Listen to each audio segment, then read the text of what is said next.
Estamos a tan solo 12 días de las elecciones generales y para conversar un poco sobre la campaña y sobre la situación política actual, estamos en comunicación con el diputado nacional del Frente de Todos, Marcelo Koenig. Él también es candidato a la reelección, es abogado, docente y hoy contábamos que estuvo al frente de la Escuela Superior de Gobierno que dependía de la jefatura de gabinete durante el segundo mandato de Cristina Fernández de Kirchner.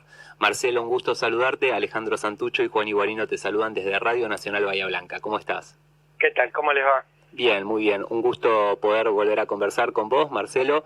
En este contexto que decíamos, ¿no? A días de las elecciones generales, y me parece que la pregunta obligada, o por lo menos así lo siento, es preguntarte qué visión has tenido de este tiempo post-paso, después de las PASO, después de este resultado tan sorpresivo, tan adverso para el gobierno, para el Frente de Todos, que tuvo una semana muy tensa con esto que se denominó como una interna a cielo abierto entre el presidente y la vicepresidenta, pero que bueno, luego parece haberse saldado con una corrección en el rumbo de la gestión, con cambios en el gabinete. Entonces mi consulta es si pensás que en las generales puede haber algún movimiento importante en el electorado, sea de electores que cambian de voto o electores que efectivamente van a votar, porque recordemos que hubo un ausentismo que fue bastante alto en las PASO de este año. Sí, efectivamente, ¿no? Luego de las PASO hubo un tembladeral en el frente, y yo creo que el frente salió fortalecido de eso, porque realmente un frente es un lugar en donde conviven, porque uno la unidad no la hace entre los iguales, sino entre aquellos que tienen mirada distinta. Y la derrota siempre genera desconfianza, recelos, y yo creo que el frente la pasó bien esa primera, más allá de que los primeros días realmente fue un tembladeral y fue un poco como dice en una historia del peronismo, Pedro Saborido pone en boca de un antiperonista la idea de que el peronismo es un puterío a cielo abierto, digamos, y realmente por momentos parecíamos eso, pero yo creo que las cosas se ordenaron, que algunos rumbos se están cambiando, que algunos funcionarios que no funcionaban dejaron paso para otros funcionarios que sí funcionan, y me parece que todo esto ayuda a que enderecemos el rumbo. ¿Qué va a pasar? Que es la pregunta sustancial que me hacías vos, y la verdad es que no sé, y yo a esta altura ya no le creo más a las encuestas, ¿no? Digamos, yo miraba, porque son como una especie de tentación, como un canto de sirena las encuestas, miraba las encuestas antes de las PASO y todas nos daban ganadores a nosotros. Y realmente, cuando ahora en algunos lugares anuncian cosas por el estilo, no les creo. Yo en el olfato, digamos, creo que vamos a recuperar algunos votos de los sectores populares, sobre todo de muchos de aquellos que no fueron a votar.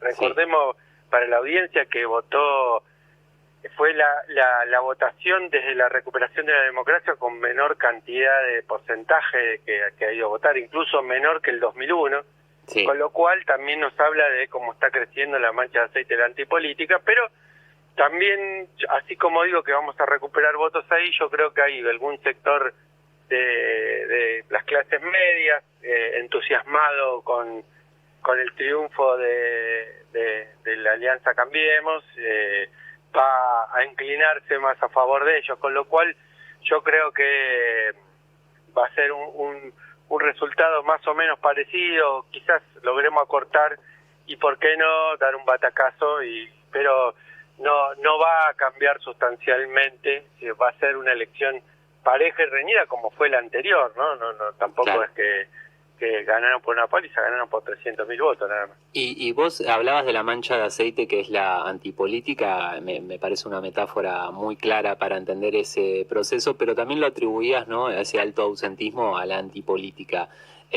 ¿No crees que quizá el hecho de estar en pandemia también redujo la cantidad de gente que fue a votar? Más allá de que ya cuando fueron las PASO la situación epidemiológica era bastante mejor a la de los meses anteriores, había caído mucho lo que eran los fallecimientos, las internaciones, estamos con un alto porcentaje de vacunación, con primera dosis a récord internacionales, hay países que no pueden llegar al 90% como hemos hecho nosotros, y con segunda dosis estábamos muy avanzados, pero sin embargo yo vi que también una de las medidas que más rápidamente se tomaron luego de las elecciones fue esto de quitar el barbijo en exterior y demás, que no estoy diciendo que sea una especulación electoral, pero se anunció creo que con 2 semanas de anticipación. Es decir, mi lectura ahí fue que se trataba de dar un mensaje fuerte de que ya estamos en la pospandemia, y flexibilizar un poco, como para que la gente efectivamente sienta que está en una situación en la que puede ir a votar sin exponerse al virus de la pandemia.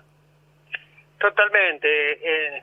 Todos los argentinos y las argentinas, por no decir todos los ciudadanos del mundo, estamos hartos de la pandemia. Y la verdad que todos queremos salir. Y seguramente eso influyó en 2 cosas. Primero, también en el voto contra el gobierno, porque en la mayoría de los países del mundo los oficialismos se tuvieron que hacer cargo de esa pandemia, que si bien es mundial, en cada uno de los lugares se percibe casi como la responsabilidad de quien gobierna. Sí. Y por el otro lado, también es cierto que muchos no fueron a votar porque las condiciones fueron muy raras, ¿no? Digamos que yo recuerdo que siempre voy a votar con mis hijos y esta vez no me querían dejar entrar al cuarto oscuro con mis hijos. Hasta eso fue claro. fue raro. Digo, y seguramente muchos dirán, no, yo antes que contagiarme prefiero quedarme en mi casa. Digo, y si bien las pasos son obligatorias, todo el mundo sabe que nada, que hay que hacer un descargo o pagar una multa mínima y ya está. Digamos. Claro. Entonces, incluso las colas que se veían afuera de las escuelas, a mí me parece que pueden haber llegado a que alguien lo piense 2 veces, decir, tengo que hacer esta cola, y después está instalado esto de que el voto en las pasos no define nada. No es así, no lo vamos a discutir ahora, pero es como vos decías, ¿no? Mucha gente dice, el voto que vale es el de las generales, voy en las generales. Totalmente. A mí me parece que hay una cosa ahí, yo lo decía, lo de la antipolítica, para no hacer una lectura lineal, ¿no? Seguramente hay un segmento que es así, que dicen, bueno, yo voto en las que realmente valen, que las generales. Otro sector que seguramente hizo ese análisis más racional y que dijo, bueno, yo no estoy de acuerdo con algunas cosas del rumbo del gobierno, pero no voy a votar a la derecha, porque la derecha es la que nos trajo aparte de esta crisis, es la que dejó el país destruido, pero tampoco voy a votar al oficialismo, y entonces desde ahí, y quizás ese voto es el voto que más se puede recuperar. Y después hay una tercer parte del que no fue a votar, que es la antipolítica, ¿no? No son todos iguales, no vale la pena hacer nada, ¿para qué te vas a mover? ¿Para qué vas a ir a las elecciones? ¿Para qué? Digamos. Realmente me parece que uno no se puede hacer análisis lineales con la gente que no fue a votar.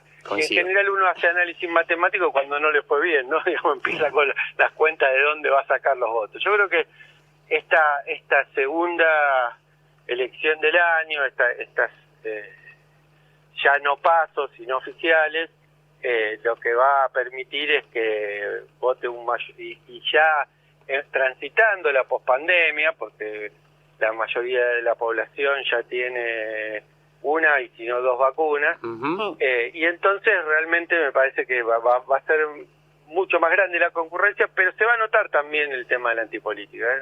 No vamos a estar cerca de los récords de votación, sino más bien al contrario, vamos a estar cerca de los pisos. Hola Marcelo, ¿qué tal? Buenas tardes, Alejandra Santucho te saluda. ¿Qué tal, Alejandra? ¿Cómo estás? En esto del discurso antipolítica también inevitablemente se nos ocurren también estos discursos de odio y de que han circulado, del cual vos tenés bastante experiencia. Hace poquito estuviste en un simposio internacional realizado por nuestros compañeros de Hijos Capital, justamente, que se llamó y se llama, todavía no terminó, entre negacionismos, discursos de odios y sus múltiples formas de prevención. ¿Vos creés también que estos discursos de odio de parte de los liberales, ¿no? De estas cuestiones que ellos como que se mantienen lejos de la política, ¿no? Ellos no son de esa casta, pero eso también ha influido, esos discursos negacionistas y de odio?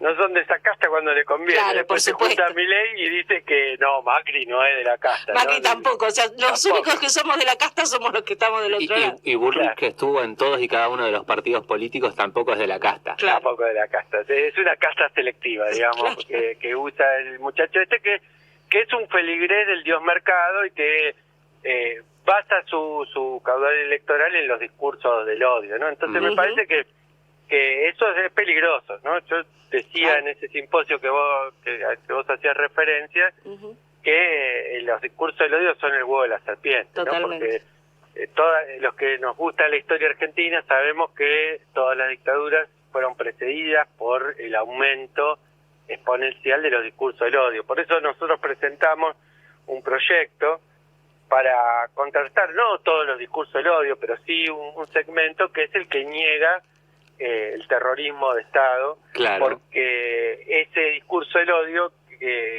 está negando una cosa que en el caso argentino, y en esto somos únicos en el mundo, que pudimos juzgar a nuestros propios genocidas, y entonces realmente me parece muy importante que nadie pueda negar una cosa pasada en autoridad de cosas juzgadas en la Argentina. Sí, sí. De hecho, me permito hablar incluso por Alejandra, creo que estamos de acuerdo. Y nosotros acá en Bahía Blanca estamos enfrentando en ese sentido una situación que se encuadra en lo que vos estás mencionando, tiene que ver con las autoridades del Partido Justicialista de Bahía Blanca que declararon en el juicio contra la AAA bahiense a favor de los imputados, hoy condenados por delitos de lesa humanidad, que eran pertenecientes justamente a la patota parapolicial.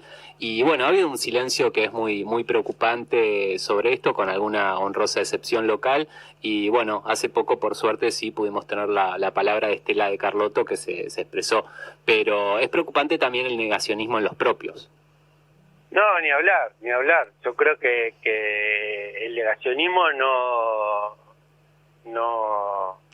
dirime de acuerdo a si uno milita en un lado o milita en el otro, ¿no? Digamos, yo creo que la ley tiene que ser pareja para todos, y aquel que niega tiene que tener la responsabilidad de sus dichos, porque acá no estamos hablando de algo que atenta contra la libertad de expresión. Exacto. Claro. Claramente todo el mundo puede decir lo que quiere, lo que pasa es que tiene consecuencias, ¿no? Esto es lo que dice la Convención Interamericana de Derechos Humanos. Uno tiene que hacerse cargo de las cosas que dice.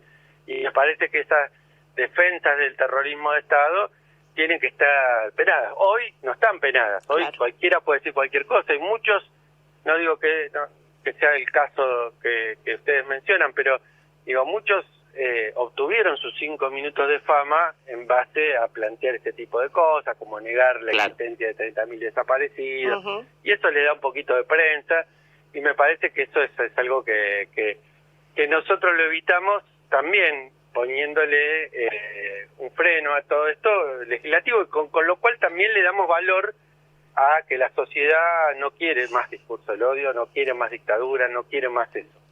Clarísimo, Marcelo. Lamentablemente nos hemos quedado sin tiempo, así que agradecerte justamente por estos minutos que has tenido con nosotros, y esperamos poder volver a conversar con vos en otro momento. Por favor, gracias a ustedes y un abrazo a toda la gente de Bahía Blanca. Un fuerte abrazo.